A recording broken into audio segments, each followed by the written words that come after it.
Hello, I'm Clive Johnson. Welcome to Impact, a podcast about how we can each bring about real change in the world and getting practical in making that happen. And hello, I'm Ellen Binns. A special welcome if you're listening for the first time, and a big thank you to our new subscribers. Each week, we look at how we can connect our hearts to offer healing for others with our collective intention, prayers, and meditation, and talk about the critical happenings in our world that need our attention right now. You can hear what news that caught our attention this week in our last episode, but in today's episode, we take one of our regular deep dives into one aspect of intention, healing, and prayer. Well, if you tuned in to our first episode, you'll know how inspiring Sabine Engelhardt, a former architect, or indeed still an architect, I guess, but that was her career that she gave up to follow a calling, led by the divine feminine, the energy that led her to discover a wonderful island off of the coast of Croatia, where she has made her home and is performing very important work with earth energies and helping, playing her part in helping humanity to prepare for some quite dramatic changes that we're being told are happening in human consciousness.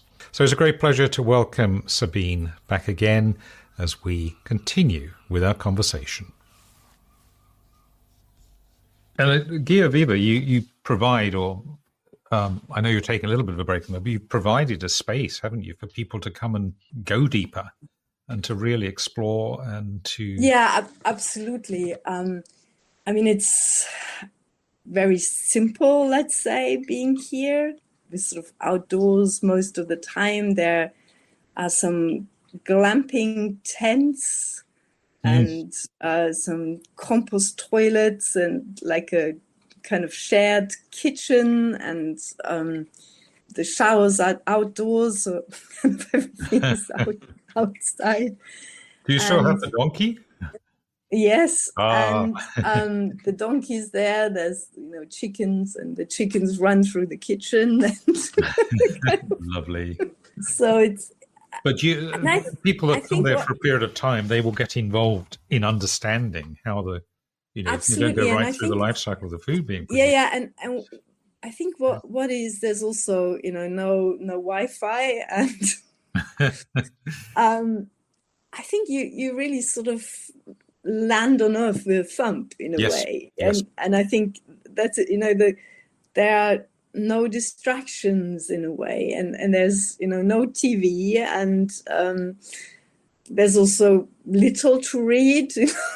It's just anything, just sitting there, look, and I think it's a very interesting experience that obviously sometimes when we sit in our comfortable homes, we just have a very positive idea of nature, or kind of a romantic idea of nature, and it's not like that. There are insects, and there's wind, and it's hot and cold and damp, and so, it's quite rocky, as you said, at the island. Yeah, well, it's hard work. Seeds that in the summer, they're really pretty sharp when you get them in your shoes, or whatever. It's. But I also find it's got such a quality to be really outside, and I think it's. I don't really know exactly how it works, but I think it's also probably what is different from other places. It's very kind of interactive.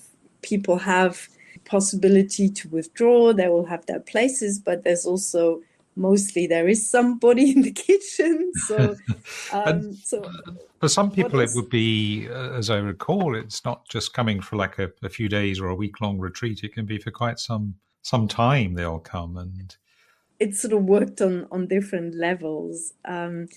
It's obviously, from my point of view, if you stay at least a week or something, you get obviously a much deeper experience. Yeah. The minimum usually is 2 nights. I put on the accommodation I provide, but it's also people come with their tents and camper vans, sometimes just for 1 night. But that's, I think, from my point of view, obviously not a duration Mm. to get really stuck in there. And maybe it's the way, I need to reshape this place in the coming year, that people stay maybe for a longer time, because I think then you really get to the benefit of this place. I mean, Yeah. there was one woman, for example, was here from Spain, from Barcelona, and she decided to stay for 3 weeks, and she also wasn't in a great place. When she came, she had a very stressful time, working. I think she's got 3 jobs or whatever. So she was pretty exhausted, and I think she had a great time here, and really her, recharged her batteries, felt, that she was in a good place. And she actually came on the recommendation of a volunteer who was here years before, a colleague of hers who had a similar experience. And I think it's maybe one part is kind of being in nature, and the other part is actually getting your hands dirty. Yes. Which I find is also really helpful. Obviously, nobody who's a guest is forced to do that. For that, we've got the volunteering program. But I feel that this is also something that's really, really helpful.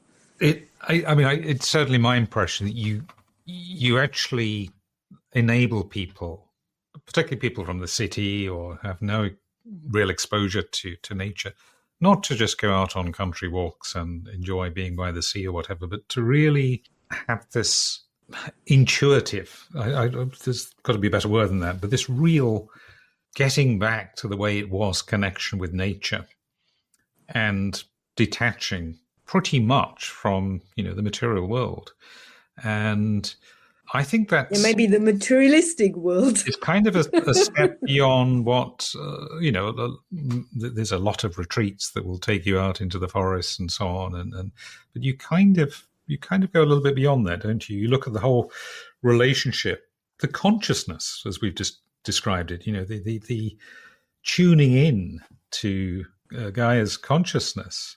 I know there's yoga sometimes and things like that, and retreats and so on. Yeah, I'm also a yoga teacher. That's part of it. And I mean, it's also quite a, let's say, spiritual kind of yoga, where, it's not fitness classes just in that sense. No. And it's not really for the camper van tourist, is it? And they're checking off a day to say, we stayed out off the beaten track a little bit, kind of thing. And people also appreciate that. I don't know, there was a family, they had 4 children, and they said, this was the best place we've been to. Tremendous. The whole day, none of the children wanted anything. Oh, wonderful. But you're taking a break at the moment, but presumably in time, you obviously depends on what evolves, but you'll maybe be coming back to open up with some of these deep dive events and absolutely. I think I'm in a position at the moment where I feel I need to fine tune what I'm doing, because for me it's relatively exhausting when there's a lot of coming and going. So I think it would be good to have this a little bit more settled, that people here for a week or so, let's say, minimum. And I think I also need to see what I offer. I also offered some private yoga retreats, some women's retreats, and but I think with the set retreats, it's not been that easy to get participants to come here. They like a few creature comforts, do they?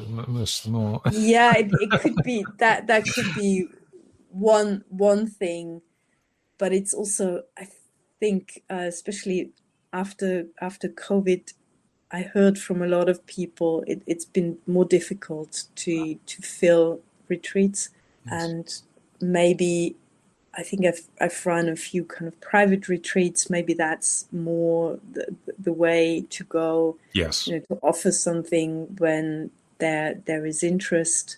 And I think what I find also interesting is obviously to go through whole processes with people in retreats of, let's say, reawaken your intuition, of getting to what you would like to embody or create in your life in terms of your spiritual purpose. Being where they are on their particular journey and what's kind of, timely meant for them at that moment. Yeah. Themes like that. Or it's also to really communicate with nature at a deep level.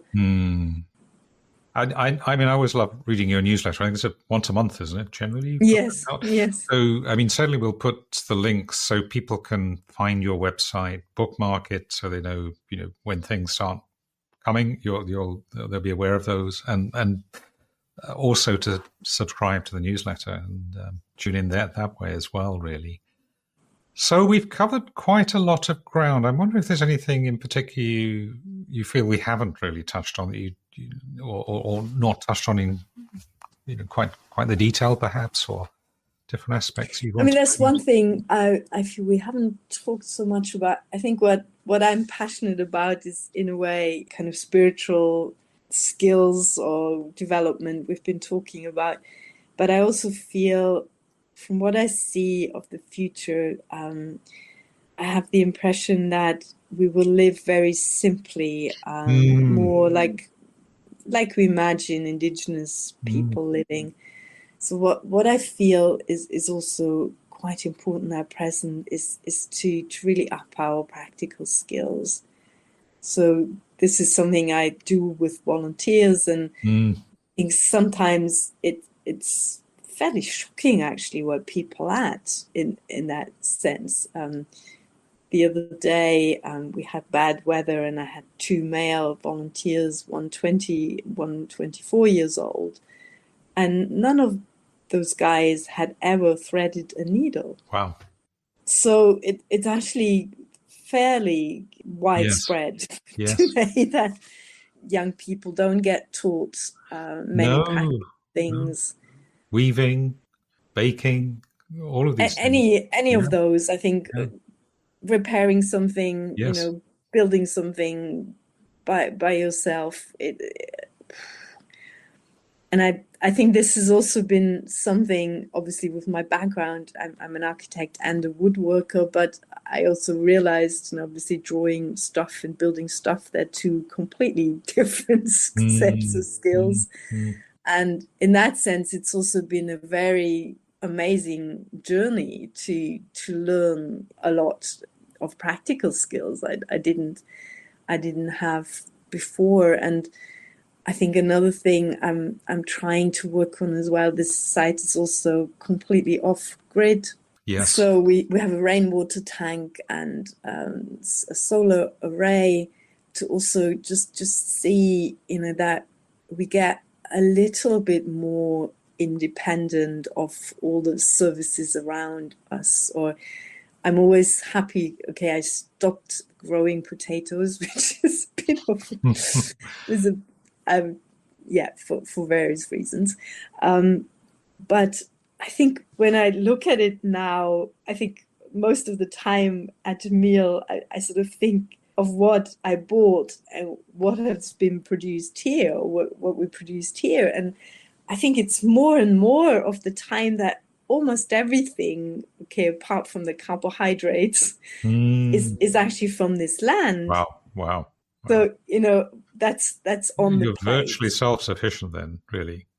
Well, I think to a degree, but obviously, But you've got the model. You can show people, and there are a lot of people in the post-pandemic, who found the quiet that was around during lockdown, people did in more numbers than before. I know in the UK, there's still few, but quite a few people did decide, I'm going to leave the city and I'm going to perhaps leave my job and live more simply. And in some cases, that has extended I think almost to the, perhaps not with the same calling that you've had and same purpose, but there are people that have gone and said, I'm going out Absolutely. off grid. Yeah, I think that's, yeah.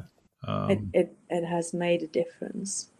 And we can't see, obviously, can we? We don't know the timing or whatever of how, what would be a very dramatic change in terms of the way most of us live our lives now and the technologies we have and I'm not sure. But yeah, we just don't know when this might happen. But it does seem that the consciousness, the development of consciousness, and a move towards it, even if that takes centuries, if it pans out over centuries rather than the next few years or 10 years or whatever, it's starting, isn't it?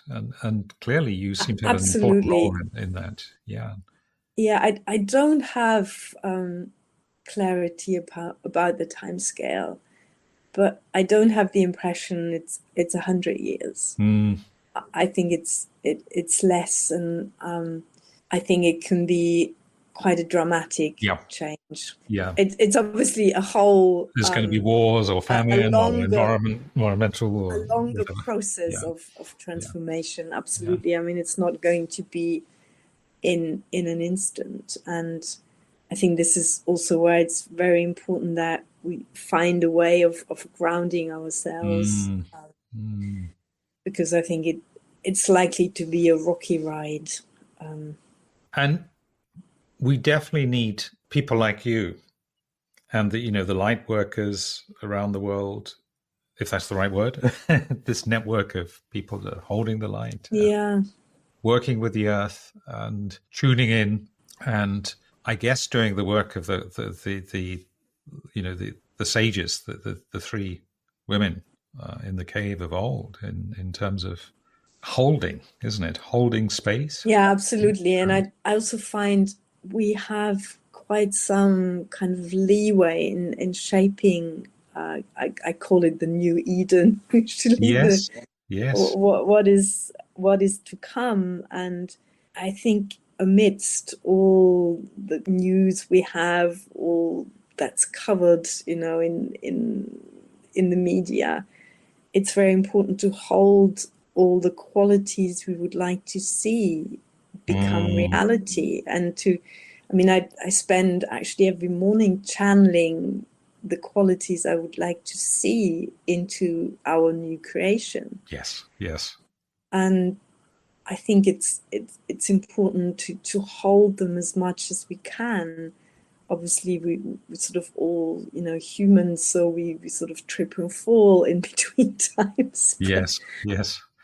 Yeah. I think it's very, very important not to be eaten up. No. And making ourselves available as well, I think, isn't it, to do it. And I think another point is also, which I have a bit more trouble with because I'm so remote here somewhere, to really create communities, to really connect with others, because we are stronger that way. Yes. That strikes me that kind of you talking earlier about the three women. There's a little bit about, the intention work, the idea of intention, and this idea of power of eight, which Ling McTaggart, well-known author in this area, talks about, is that you actually don't tend to need very many people holding and doing the work. It's ideal, I guess. Yeah, absolutely. More. But in a small group, if you've got a small group, it has very strong power. And there's a lot of research obviously done around this. And it sounds to me exactly the same with this work. It's connecting and having that common shared purpose, really, and desire. Yeah, absolutely. Yeah, I'm running these 2 meditation groups, Wise Women Circles, and we meditate together during the full moon and the new moon. And this is exactly also what we're doing in these groups, holding these intentions for healing and for change. And what I think was very interesting, I very often saw us as groups of priestesses, throughout the ages and different Yes. times. And what was also really interesting was that we were in very, very different situations. Sometimes I saw us in very fine buildings, wearing kind of really expensive robes and having some important status in society. And in other situations, we sort of gathered, in very uncertain times, somewhere in hidden places in the forest, and we had to fear for our lives. And Yes. So I remember my own visit to Gia Viva some years ago. I was trying to work out when it was, and I remembered actually it was the last night we were there. We had there was a gathering. It was right before Brexit, the Brexit announcement. Brexit vote. It was 2016.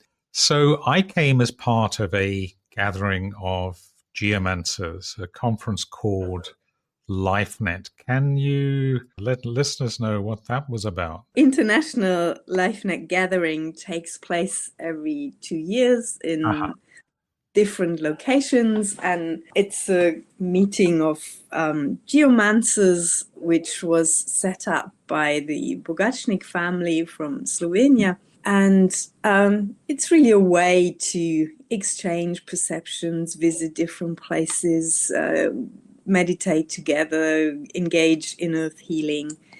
And as part of that, we went to the Dragon's Cave. Yes. That was very memorable. I organized a ritual, a transformation ritual, and we actually had a silent walk up to the cave, which takes about 40 minutes.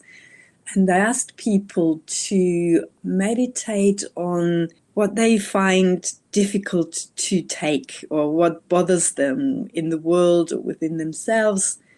And then up in the cave, we, according to how the priestesses worked as well, we had a glass cauldron, and everybody added some water to that cauldron that embodied the issue they wanted to be dealt with. Some people spoke out loudly, others didn't. And then we did a ritual of stirring in that cauldron and transforming these issues. So actually, as a group, we sort of felt into when this transformation point was reached. And we also chanted as part of this process. I remember it. It was very, very powerful, very special. There was a practice that came to my mind when you were describing the stirring in the cauldron, the mixing. And I don't know if this is quite right, but there is a Buddhist practice called Tonglen, which is this idea of taking in inwardly the troubles of the world or of an individual or, some horrific situation and essentially transforming it, breathing out compassion. Yeah, this is it, exactly. And it's exactly the same idea, isn't it, with what, as I understand it, what the priestesses were doing. Yes, absolutely. Yeah. And I mean, what I found, I had the impression that since, they'd been doing that for a long time, this process, that it actually still was working without them actually being there. Yes.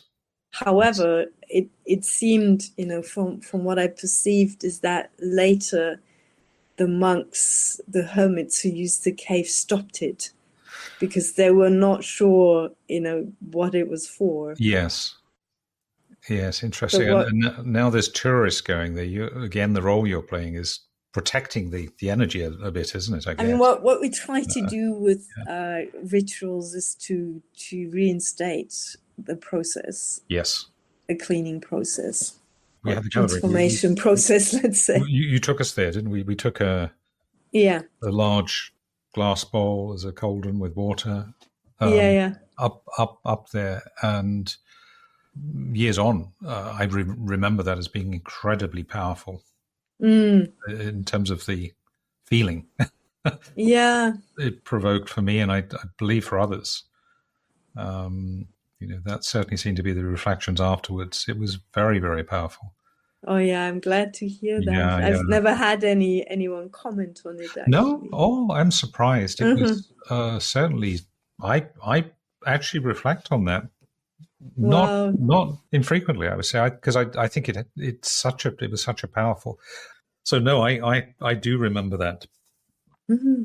and I think if you have a sense of the energy of a place, and that gathering was of geomancers, wasn't it, and people who work with ether Yes, energies and yes, so on, primarily, which I wasn't, I was quite new to it really, so I was kind yes. of, but people that had, I imagine, that connection, they could sense the energy generally quite well.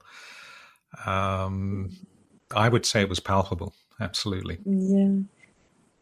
The other thought that came to me when we were recalling this, and again, I don't know if this is quite the way what the experience would have been, but it's widely thought that the practices of the Essenes, the Jewish ascetic group, of Hmm. which some believe Jesus and John the Baptist and Mary Magdalene were members, rather than Pharisees or Sadducees, there was a common practice of going out into the desert, being left in a cave with some water and some olives, I guess, but relatively limited provisions, and spending 40 days. And of course, we read, there's the story of Jesus doing that. But this seemed to be a part of the practice of the Essenes, that they would go away. And I think a lot of that was about their own development, their own spiritual development. But I can imagine that a lot of it was about reflecting on what's on the world and the problems and taking those in. So I think this has got quite a history. I know too, in pre-classical Greece, as it's called, people would go to caves where there'd be a priest or priests, and they would just go into a state called incubation. There's quite a well-known writer called Peter Kingsley who talks quite a lot about this. I can't remember which of his books he does, but researched in great detail, which is basically almost being not of this world. The body is as still as it can be, and is watched over by priests for quite a period of time. And this was all about healing in the fullest sense, the coming into wholeness, the Mm. kind of spiritual healing as well as the physical or mental or whatever. That was a practice of going away to a cave, and the priest kind of holding the person, watching over them, guarding them. Yeah, kind of like angels in a way, really. Some beautiful, and if not exactly the same, some beautiful comparisons there, really, through history. And connecting with that energy across the millennia is extraordinary, I think. Yeah, absolutely. Where we were, it would have, well, we don't know, I guess. The cave has changed, but we were away from the built environment, weren't we? And therefore we can imagine it would have not have been very different 6,000 years ago. So you obviously have a huge interest in how we as humans connect with nature.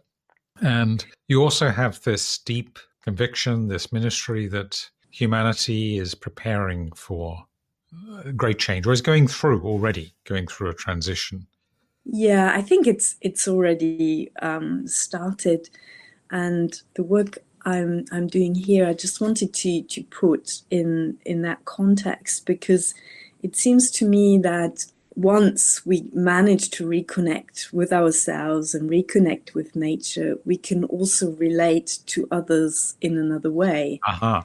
And I feel that this is really key for this transition, to kind of come out of our box and realize, which is maybe one of the highest spiritual truths, that all life is deeply interconnected. Mm-hmm. So it's not just about nature, it's about how we connect with other people as individuals. Absolutely, Yeah. Absolutely. I think that's absolutely key. And this was also really important in starting our stone circle here, that we really felt what we created as humanity didn't work very well, or doesn't work very well, because so many of us are not happy. Many don't have enough for healthcare, education, whatever, even food. And we really need to get that sorted. Yes, yes. My goodness. So it is incredibly important work for everybody that's happening. Yeah, but there's so many of us, I guess, doing our bits in different ways. Yes, yes. But perhaps not all necessarily appreciating this vital part of the mix, really.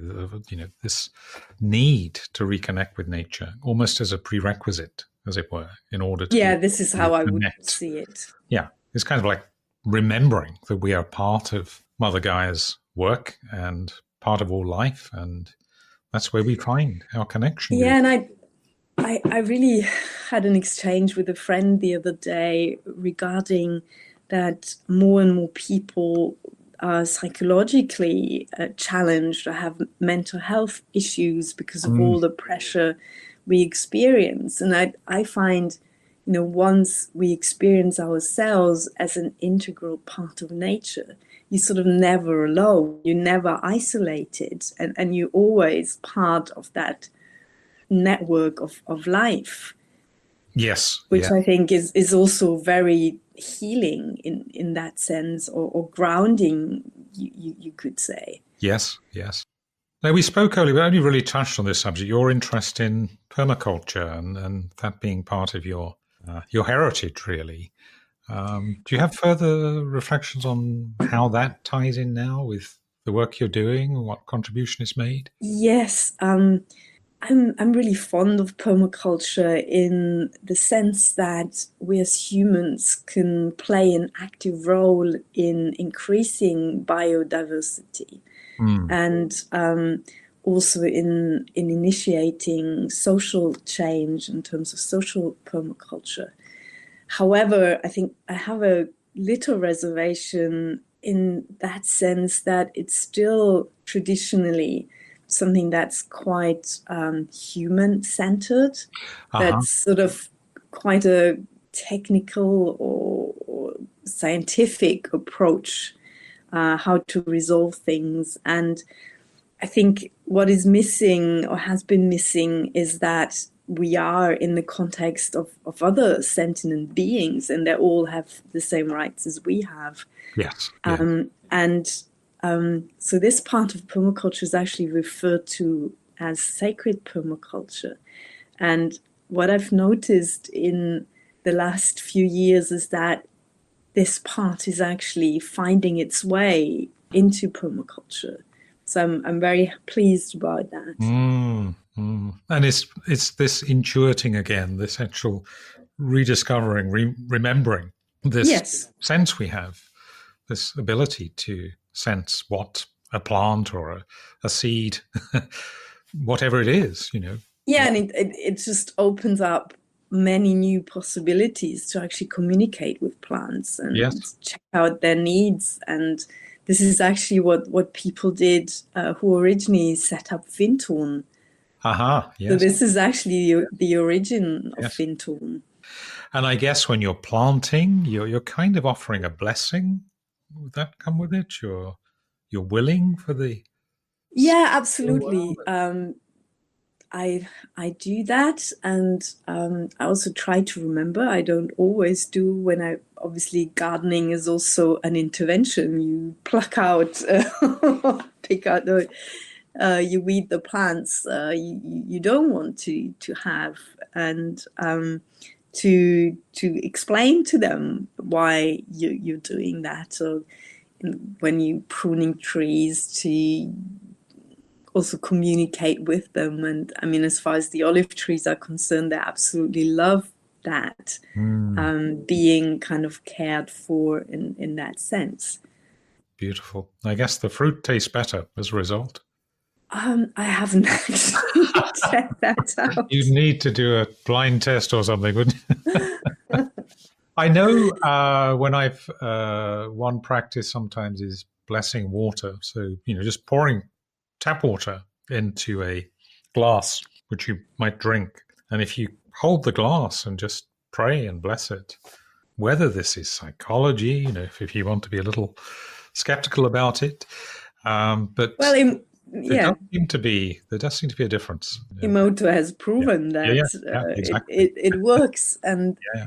I did this here. We have a rainwater tank here, and I actually made a symbol that carries loving kindness, which we actually built into the water tank. So we have that in the concrete. Yes, that's quite something. My goodness. Well, it's been amazing. Really, really inspiring. And definitely I would strongly encourage people to subscribe to the newsletter. We'll definitely put the information along with anything else that comes to your mind, Sabine, that's going to be useful to point people to your website and so on, and to really, really connect and learn more about this important work.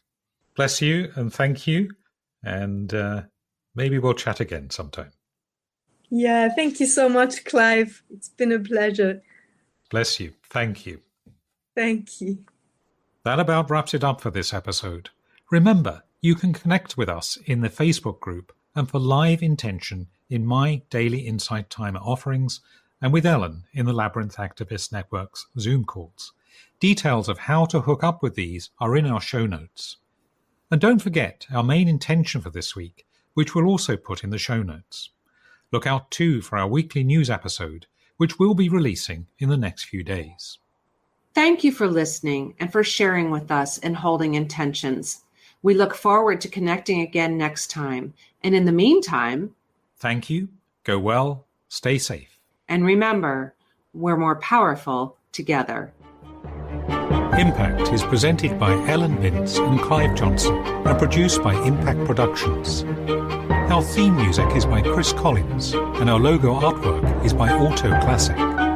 Subscribe wherever you get your podcasts and please leave us a review on Apple Podcasts, Spotify, Audible or your favorite podcast provider. We're a non-commercial podcast dedicated to people of any faith tradition or none who yearn for healing in our troubled world. Please pass on the word so others may join us in making an impact. Thank you for listening.